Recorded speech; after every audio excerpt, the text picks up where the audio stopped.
मैं 66 साल का हो गया हूँ। मैंने उनसे भी बोल दिया है भाई काशी सिंगारी से, कोई शहादत फहादत का बात हो तो हम तैयार हैं, क्योंकि अब हमारे काम तो हूँ नहीं। जी से जो बेटी बचाओ बेटी पढ़ाओ है ना, मोदी जी आप भी सुनो इस भाषण को, बंद कर दो इसको। बेटी बचाओ बेटी पढ़ाओ कुछ नहीं है, बेटी पढ़ाएंगे तब ना जब उनको बसीयत होंगे। बेटी हम पढ़ाए बेटी हम बचाए, उसके बाद तुम रेप करके तुम्हारे अयास नेता या आरएसएस के नेता रेप करके उनको छोड़ देंगे। तो भाजपा की सरकार है जो लगातार ये बोलते रही है कि बेटियों का सम्मान बेटियों को मान। मैं आज आप लोगों के माध्यम से बताना चाहती हूँ कि उत्तराखंड में अंकिता भंडारी की लड़ाई तो हम सब लोगों के बीच में आई, लेकिन पिछले 11 महीने में 1551 बहनों के साथ बलात्कार हुए हैं इस देशभूमि में। इसके बारे में तो लोग चर्चा भी नहीं कर रहे हैं। चप्पा चप्पा गूंज उठेगा इनकलाब के नारों से। न्याय दो न्याय दो न्याय दो न्याय दो। तन की हवस मन को गुनाहगार बना देती है, बाप के बाप को वीरान बना देती है। भूखे पेट को देशभक्ति सिखाने वालों, भूख इंसान को गद्दार बना देती है।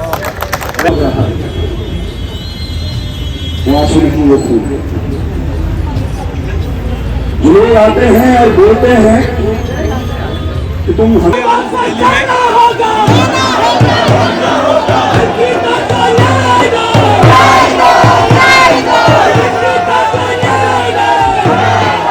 वाले क्या कहते हैं आपके ये जितने भी सारे लोग यहाँ पर हैं, संविदा वगैरह जो है, ये जो संविदा है ना, ये नौजवानों आपके कलंक है, ये देश की अस्मिता के खिलाफ है, ये संविधान के खिलाफ है। मैं आपसे अनुरोध करना चाहता हूँ, हम लोगों का देश है, यहाँ कोई बाहर का बंदा नहीं चाहिए हमको, कोई बाहर का बंदा नहीं चाहिए। सबसे पहले हम लोगों को ये करना होगा, जो भी हमें लेने के लिए हम भी आते हैं उनको जुत्ते मार के भगाओ चारों के पास। ऐसा कौन सा पीटीआई था इस व्यक्ति को सरकार बचाने की कोशिश कर रही है कि जब एक बेटी की हत्या होती है, एक बेटी के साथ यौन शोषण की कोशिश होती है, तो सबसे पहले जो सरकार काम करती है उस होटल में बुलडोजर चलाने का काम करती है, सबूत मिटाने का काम करती है।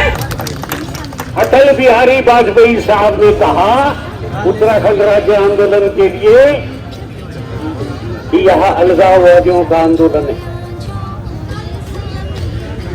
हमने गृह मंत्रालय को 1000 चिट्ठियां भेज दी आरटीआई में कि कभी इस प्रदेश। तो सभी विजुअल को नमस्कार प्रणाम, आपका स्वागत है आपके भाई के चैनल तनुज ब्लॉगिंग में। और अभी हम आ रहे हैं कारगिल श्रीनगर के गोला पार्क में आ रहे हैं, जहाँ पर मूल निवास स्वाभिमान रैली निकाली जा रही है। उसके साथ साथ अंकिता की न्याय की लड़ाई भी है। ये गोला मार्केट में अभी चल रही है, अभी काफ़ी बड़ी रैली थी। और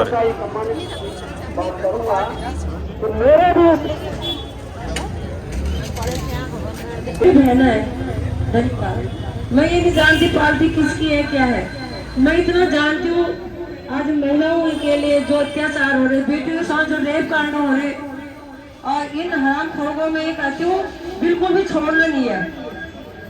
और मैं ये कहना चाहती हूँ कि यहाँ से बहिष्कार करें इनके चुनावों का। हमें नहीं चाहिए ऐसा सत्ता, हमें नहीं चाहिए ऐसा मुख्यमंत्री, हमें नहीं चाहिए ऐसे नेता।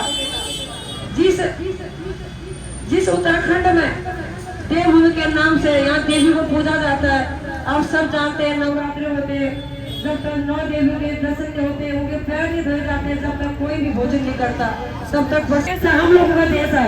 यहाँ कोई बाहर का बंदा नहीं चाहिए हमको, कोई बाहर का बंदा नहीं चाहिए। सबसे पहले हम लोगों को ये करना होगा, जो भी हमें लेने के लिए हम भी आते हैं उनको जुत्ते मार के भगाओ चारों के पास। जुत्ता मारे इन लोगों के, नौकरी हम लोगों के लिए नहीं, हमारे बच्चे बेरोजगार घूम रहे, कहीं नौकरी नहीं है हम लोगों के लिए, क्योंकि जो नौकरियां थी वो जो हमारे नेताओं ने बेच के खा गए। कहाँ से देंगे 20-20 लाख 10-10 लाख रुपए रिश्वत, कहाँ से देंगे हम अपने बच्चों को नौकरी लगाने के लिए? आप बताइए, अगर 10 लाख 20 लाख इन्हें देने के लिए होंगे, क्या उन लोगों के बच्चों के लिए हम बिजनेस न खड़ा करें? बिजनेस खड़ा करके अपने घर में खड़ा करेंगे। मैं तो ये कहना चाहती हूँ कि बाहर निकलो, अभी भी की कहीं विदेश की आई, आपने सुना होगा 8 लोगों ने उसके साथ रेप करा, 8 लोगों ने उसके पति को बंधक बना के 8 लोगों ने रेप करा। मैं देख रहा था साथी पुष्कर दामी जी से, जो बेटी बचाओ बेटी पढ़ाओ है ना, मोदी जी आप भी सुनो इस भाषण को, बंद कर दो इसको। बेटी बचाओ बेटी पढ़ाओ कुछ नहीं है, बेटी पढ़ाएंगे तब ना जब उनको बचने दोगे। बेटी हम पढ़ाए, बेटी हम बचाए, उसके बाद तुम रेप करके तुम्हारे अयास नेता या आरएसएस के नेता रेप करके उनको छोड़ देंगे। पकड़ो ना उस वीआईपी को। अजय संगठन महामंत्री का नाम आया, मैं भी सुन रही हूँ, खुलेआम घूम रहा साला, पकड़ो उसको, अंदर करो, गिरफ्तार करो उसको। और उस रेणु बिष्ट को मैं तो कहना चाहती हूँ, रेणु बिष्ट को शर्म नहीं आई तुझे? एक पहाड़ी हो के नाते शर्म आनी चाहिए तुझे। तू डूब के मर जाती, अगर तुझे कोई कह रहा था कि वो सबूत मिटाए, तुझे डूब के मर जाती, वही गंगा जो डूब देती।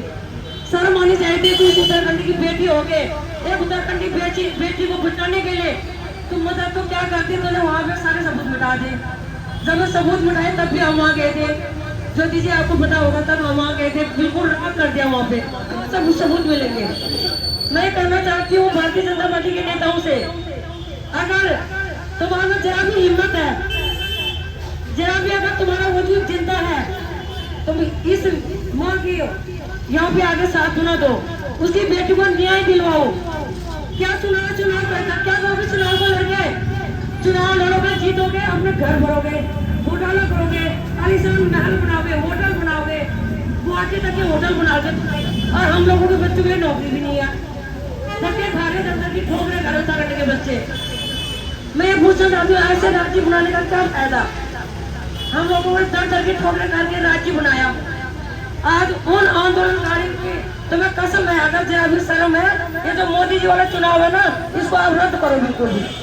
कॉलेज बेटी को न्याय दो, तब जाके आगे जीतना। और मैं फिर से एक बार सभी को ये कहना चाहती हूँ कि आज जरा भी आप अंकिता के मंदिर का साथ न छोड़े, मैं हाथ जोड़ के विनती करती हूँ और मैं आती रहूंगी। मैं जब भी टाइम लगेगा मैं आती रहूंगी। आप प्लीज घरों से बाहर निकले, मदद करें, थोड़ा सा शर्म लाज भी कर लो। आज इनकी बेटी के साथ हुआ, कल हमारी तुम्हारी बेटी के साथ भी ऐसा हो सकता। क्या तब भी आप घर में ऐसे बैठे रहोगे जैसे अब बैठे हो? आप बाहर आओ और जय भारत जय उत्तराखंड आती है। रिसोर्ट तोड़ दिया जाता है और डीजीपी उत्तर प्रदेश के डीजीपी विक्रम सिंह साफ उस दिन बोलते हैं कि ये विधायक के खिलाफ विधायक को तुरंत जेल भेज देना चाहिए, लेकिन ये सरकार आज तक उस विधायक को पकड़ के पूछताछ भी नहीं करती है। वो सबूत क्यों मिटाए गए? क्योंकि वो विसरा जो रिपोर्ट थी वो फॉरेंसिक एविडेंस ना बने, तो इसलिए रिसोर्ट तोड़ा गया है। ये क्या चल रहा है इस हिंदुस्तान में और खासकर हमारे उत्तराखंड में? अपराध करो और भाग जाओ, आप वीआईपी हो और कुछ भी करते रहो। इसी कड़ी में हमारे आशुतोष नेगी जी ने जो ये संघर्ष किया है, उनको मैं बहुत बहुत धन्यवाद देना चाहता हूँ। साथ में जो हमारे सहयोगी हैं आशीष नेगी, जो ये मुहिम को लगातार बिना डरे, बिना, सबको पता है कुछ भी इनके साथ हो सकता है, लेकिन तभी ये मुहिम चल रही है, उनका भी मैं धन्यवाद देता हूँ। एक बार पुनः मैं अंकिता भंडारी के माता पिताजी से अनुरोध करूंगा, अब ये रोना धोना आप प्लीज बंद कीजिए। अब आपको मजबूत बनना है, अगर आप मजबूत बनेंगे हम भी मजबूत बनेंगे और आपके कंधे से कंधे मिला करके हम चलते रहेंगे। भाजपा की सरकार है जो लगातार ये बोलते रही कि बेटियों का सम्मान, बेटियों को मान।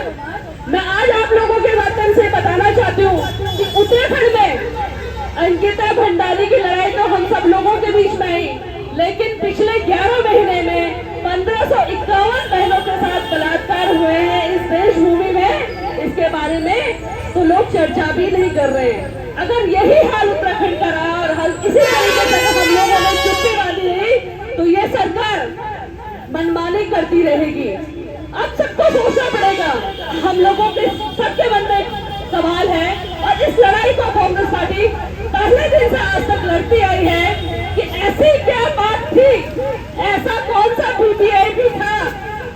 इस व्यक्ति को सरकार बचाने की कोशिश कर रही है कि जब एक बेटी की हत्या होती है, एक बेटी के साथ यौन शोषण की कोशिश होती है, तो सबसे पहले जो सरकार काम करती है उस होटल में बुलडोजर चलाने का काम करती है, सबूत मिटाने का काम करती है। और उस दिन हैशटैग चलता है धाकड़ धामी। मैं पूछना चाहती हूँ धामी जी से कि आज कहाँ हो आप? आज हमारी बेटी को 1.5 साल में नहीं मिल पाया। आप उस केस की सीबीआई जांच की मांग को उसके माता पिता की नहीं मान रहे। आपने इस केस को फास्ट ट्रैक कोर्ट में नहीं चलाया और आज अंकिता के माता पिता को बैठे हुए 13 दिन हो गए। आपके शासन प्रशासन से एक व्यक्ति उनसे बात करने के लिए यहाँ पे क्यों नहीं आया है? ये सवाल आप सब लोगों को भी उनसे पूछना चाहिए कि धामी जी, आप उत्तराखंड की बेटियों की बात तो करते हो, आप नारी वंदनम कार्यक्रम तो चला रहे हो, लेकिन जब हमारी एक बेटी की हत्या हो गई तो उसके माता पिता 13 दिन से धरने पे बैठे हुए, आप उनसे बात करने क्यों नहीं जा रहे हो? क्या वो उस उत्तराखंड की बेटी नहीं है? क्या वो नारी नहीं है? क्या वो पूछने योग्य नहीं है? हम सब लोगों के मन में ये सवाल है। ये सवाल हम पुष्कर धामी से पूछते हैं कि ऐसी क्या बात है। और मैं आह्वान करना चाहती हूँ आप लोगों से कि यहाँ पर मत करिए बात आप कांग्रेस और बीजेपी की, मत करिए आप किसी पार्टी की बात। मैं आप लोगों से बोलती हूँ, बात करिए उत्तराखंड की बेटी की, बात करिए उत्तराखंड की लड़ाई की। और मैं आप लोगों को बोल रही हूँ कि 13 तारीख को मुख्यमंत्री धामी यहाँ पे आ रहे हैं। एकजुट हो जाइए, एकजुट हो जाइए, सड़कों पे खड़े होइए, हम सब लोग आपके साथ खड़े होंगे। इस लड़ाई को लड़िए, उनके सामने खड़े होने की हिम्मत करिए और फिर हम लोग उत्तराखंड की बात करेंगे, फिर हम उत्तराखंड के लोगों की बात करेंगे। जब हम उत्तराखंड की बेटी के लिए सब लोग किसी भी जाति धर्म से आ रहे हैं, किसी भी गांव शहर से आ रहे हैं, किसी भी पार्टी का प्रतिनिधित्व कर रहे हैं, लेकिन जब उत्तराखंड की बेटी की बात आए तो हम सरकार के मुख्यमंत्री के सामने एकजुट खड़े होंगे। तो मुझे लगता है कि जो ताकत आज बटी हुई है, अगर वो एकजुट हो जाएगी तो ये सरकार हमारी जो मांगे हैं, सीबीआई जांच की मांग और अंकिता भंडारी के नाम पर नर्सिंग कॉलेज जो मुख्यमंत्री प्रॉमिस करके गया था, उसकी मांग, वो सारी मांगों को सुनेंगे। लेकिन इस तरीके से जो आज लड़ाई हम लड़ रहे हैं, इसको हम लोगों को और मजबूत तरीके से लड़ना पड़ेगा। और मैं अंकिता की माता पिता से बोलना चाहती हूँ कि हम हर कदम पे आपके साथ हैं, हम हर लड़ाई लड़ने को आपके साथ हैं। आप अपने आप को अकेला मत समझिए, पूरा उत्तराखंड का हर युवा, हर बहन, हर माता आपके साथ है और इस लड़ाई को हम बहुत मजबूती से लड़ेंगे। कल भी लड़े, आज भी धरना स्थल को जो है समर्थन देने के लिए आया हूँ, क्योंकि मैं स्वयं राज्य आंदोलनकारी हूँ और मैं इस सदमे में हूँ कि मैं 1994 में राज्य आंदोलन में था, राज्य प्राप्त किया और राज्य प्राप्त करने के बाद आज ये चोर उच्च के उत्तराखंड में तो हमारी मातृशक्ति का अपमान कर रही है, हमारे युवाओं का अपमान कर रहे हैं और यहाँ तक कि हमारी अंकिता बिटिया को आज 1.5 साल होने को जा रहा है, लेकिन आज तक अभी न्याय नहीं मिला। इंकलाब के नारों से चप्पा चप्पा गूंज उठेगा, इंकलाब के नारों से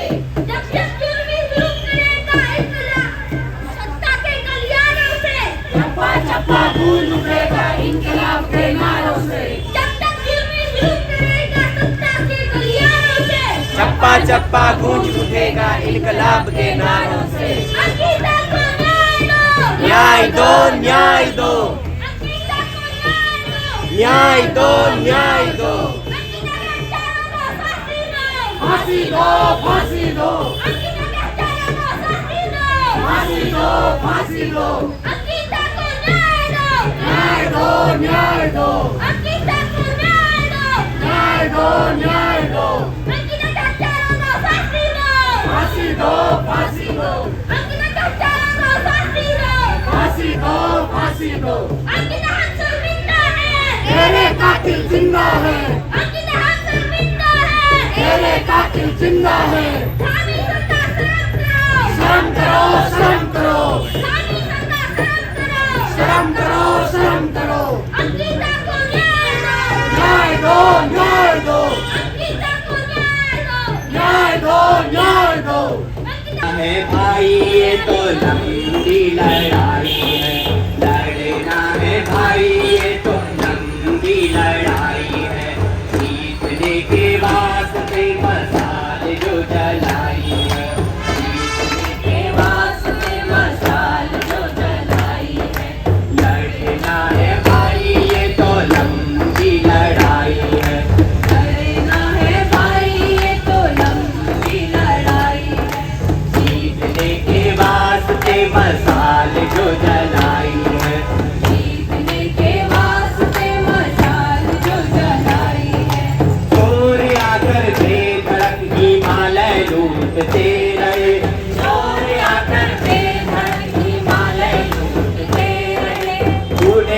असहाय गांव पीछे छूटते रहे, बूढ़े असहाय गाँव पीछे छूटते रहे। चोरों को ललकारने की हिम्मत तो जुटाई है, चोरों को ललकारने की हिम्मत तो जुटाई है। लड़ना है भाई ये तो लंबी लड़ाई है, लड़ना है भाई ये तो लंबी लड़ाई है। जीतने के वास्ते मसाल जो जलाई है।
आंसू आ जाए, और जिन्होंने अपनी बेटी को खोया हो वो आंसू नहीं सहा, वो खून है जो उनकी आंखों से टपक रहा है।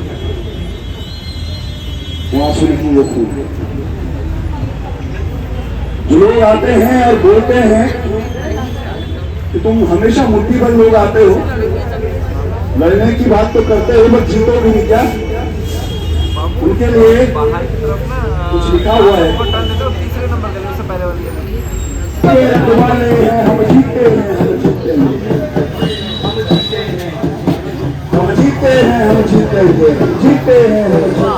ये गाछ पुरानी वाले हैं, चौक पुरानी वाले हैं, नाव पुरानी वाले हैं, देवरारी पुरानी वाले हैं, हमारे सुख भैरव वाले हैं, दुनिया को पूजने वाले हैं, गाड़ी सुनकंडा वाले हैं, पगड़ी के लारे प्यारे हैं। हम जीते हैं हम, जीते हैं हम, जीते हैं हम, जीते हैं हम, जीते हैं हम, जीते हैं। पंच प्रयागों वाले हैं, अलपाल विज्ञानों वाले हैं, हम गंगा वाले हैं। हम जीते हैं हम, जीते हैं हम, जीते हैं हम, जीते हैं हम, जीते हैं हम। टोपी पगड़ी वाले हैं, हम नथ पिछड़ी वाले हैं, हम टीचा माची वाले हैं, दयावर बोलने वाले हैं। हम जीते हैं हम, जीते हैं हम, जीते हैं हम, जीते हैं हम, जीते हैं हम, जीते हैं। गोरा की भूमि वाली है, हम जंगल के रखवाले हैं, हर बाग पहनने वाले हैं, दूसरी हिम्मत वाले हैं। हम जीते हैं हम, जीते हैं हम, जीते हैं हम, जीते हैं।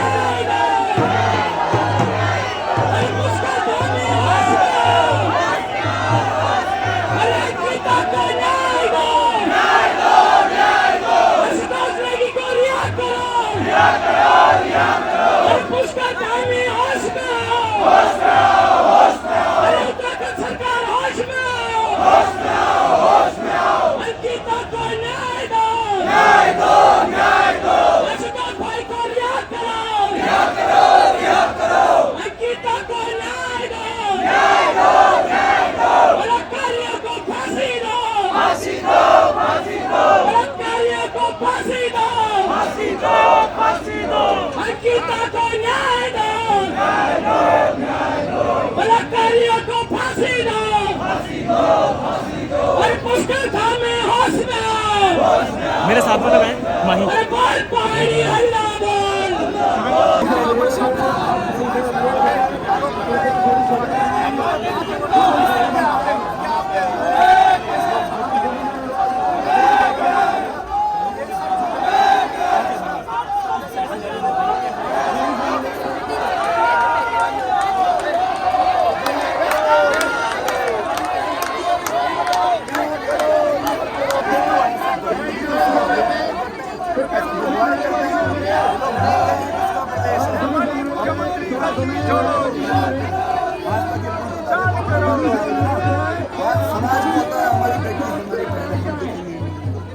अरे एक आस्तोष को गिरफ्तार किया है, मैं कह रहा हूँ दूसरा यहाँ गोली मारो। गोली मारो, ये प्रदेश से बलिदान मांग रहा है, हम उसके लिए भी तैयार हैं। ऐसे छोटे मुकदमों में फंसाता है, खुद इसकी बाइट क्या चलती है, सत्यमेव जयते हुए 9 साल पहले। हमारे प्रदेश में, हमारे भारतवर्ष में एक नर्स हो, महाभारत से हर कोई विख्यात है, हर कैसे पता थी कि महासंग्राम वेठो महाभारत का, वो क्या वास्ता वेठो जमीना वास्ता। तो अगर दो न्याय, अगर दो मुट्ठी दो, अगर ये भी ना हो सका तो 5 ग्राम हमें दो, लेकिन दुर्योधन वो भी ना।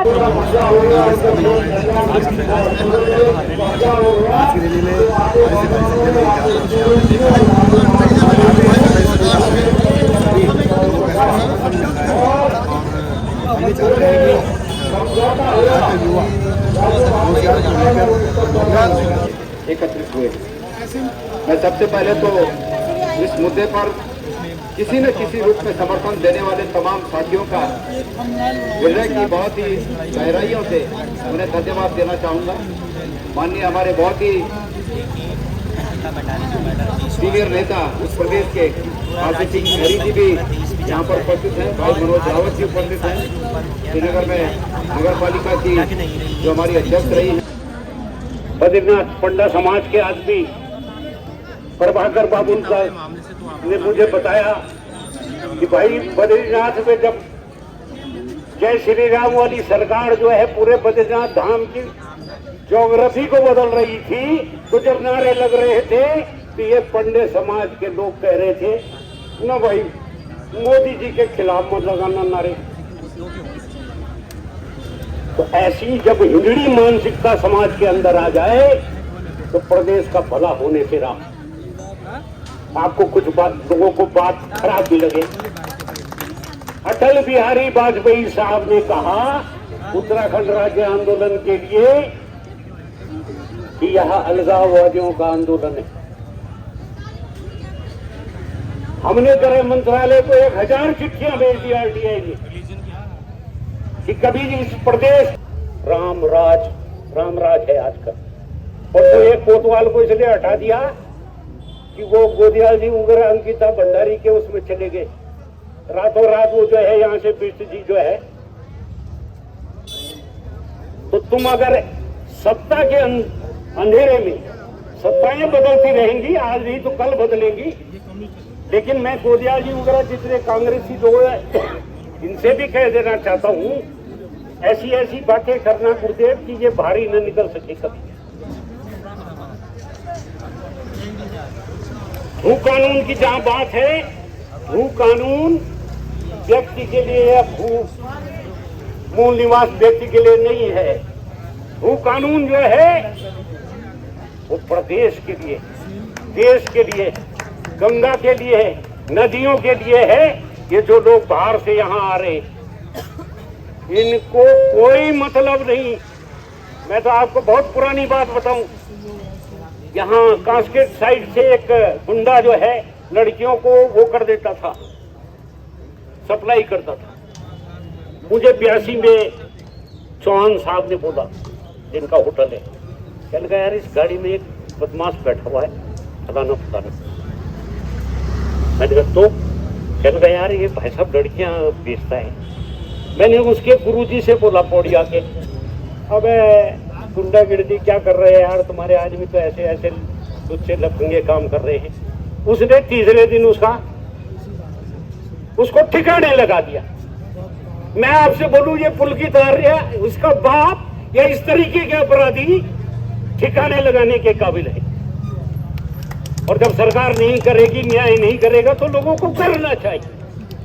और जो लोग व्यापार कर रहे हैं खूब करो व्यापार, लेकिन हमारी सरहदों, हमारी मान्यताओं को ध्यान रखिए। मैं 66 साल का हो गया हूं। मैंने उनसे भी बोल दिया है, भाई काशी सिंगेरी से कोई शहादत का बात हो तो हम तैयार हैं। क्योंकि अब हमारे सामने हूं नहीं। लेकिन मैं आपसे कहूं कि अगर भाजपा के खिलाफ खड़े नहीं होंगे तो भाजपा देश को बेच देगी। अगर अगर संविधान के अनुसार देश नहीं चलेगा, देश के टुकड़े हो जाएंगे। इंडिया गेट है ना, इंडिया गेट 57,000 लोगों के नाम है उस पे 37,000 मुसलमानों के नाम है। इन्होंने शहादत दी है देश की। करो ना बात। संविधान, वो रोडवेज में मैं बैठ के जा रहा था तो मैंने कहा इतनी तेज क्यों चला रहा है अनुष्ठ गाड़ी। कहने लगा जी ना किलोमीटर वाले ड्राइवर हैं। मैंने नई बात सुनी, किलोमीटर वाला ड्राइवर। मैंने कहा ऐसा क्या है कि जब हम यहाँ से देहरादून और देहरादून श्रीनगर जाएंगे तब जाके हमारी तनख्वाह बनेगी। ठेके वाले क्या कहते हैं आपके, ये जितने भी सारे लोग यहाँ पर हैं, संविदा वगैरह जो है, ये जो संविदा है ना, ये नौजवानों आपके कलंक है। ये देश की अस्मिता के खिलाफ है, ये संविधान के खिलाफ है। मैं आपसे अनुरोध करना चाहता हूँ, तन की हवस मन को गुनाहगार बना देती है, पाक के बाग को वीरान बना देती है। भूखे पेट को देशभक्ति सिखाने वालों, भूख इंसान को गद्दार बना देती है। मैं आपसे अभी भी कह रहा हूँ कि आप जो है डरिए मत, पीटिए। इन बीजेपी वालों का तो इनका आचरण ही सुधार दीजिए। भाई हमारी जो माता बहनें हैं वो गली में नहीं रह रही है, रोज मीटिंग हो रही है। कैसा श्री राम हुआ जी वो है? हम आपसे अनुरोध करना चाहते हैं, प्रदेश को बचाना है तो प्रदेश के अनुसार बात करते हैं। पर्यावरण का ध्यान रखना है तो पेड़ ऑर्नामेंटल नहीं लगाने। पेड़ जो है आम, अमरूद, जंगली जानवरों के लिए भी कुछ छोड़ दो भाई। बहुत सारे। तो जैसे हम आज श्रीनगर अंकिता भंडारी के केस के मतलब सपोर्टर, एक एज अ सपोर्टर हम यहाँ आ रखे थे। आज 10 तारीख थी, तो आज मूल निवास और भूकानून की भी रैली थी और अंकिता भंडारी के न्याय के लिए भी थी। तो बहुत लोगों ने अपना गुस्सा दिखाया कि क्यों सरकार चुप बैठी है, क्यों सरकार कुछ बोल क्यों नहीं रही है, सरकार को बोलना चाहिए। और अभी तक अंकिता भंडारी को इंसाफ मिल जाना चाहिए था। जो उस केस में प्राइम सस्पेक्ट है उन सबको अभी तक जेल में हो जाना चाहिए था, पर क्यों नहीं हो रहे वो अभी किसी को नहीं पता। और ये सब आज जो मैं दिखाऊंगा आपको, विजुअल्स वगैरह मैंने ले रखे हैं। काफ़ी भीड़ थी, काफ़ी लोग आ रखे थे। लोगों ने अपना प्यार जताया, अपने गढ़वालवाद को दिखाया कि कितने हम सपोर्ट कर सकते हैं एक दूसरे को। और ये सब कुछ था। तो अभी हम आ रहे थे धारी देवी मंदिर आशीर्वाद लेने माता का। अब हम घर की तरफ निकल रहे हैं और घर निकलते निकलते देखते हैं यार, आज तो लेट भी हो जाएगी काफ़ी, क्योंकि ऑलमोस्ट 5 तो बज चुके हैं। तो देखते हैं यार। तो इस व्लॉग को यहीं पे एंड करते हैं। मिलते हैं आपको अपने नेक्स्ट व्लॉग में। तब तक के लिए नमस्कार, प्रणाम, बाय बाय।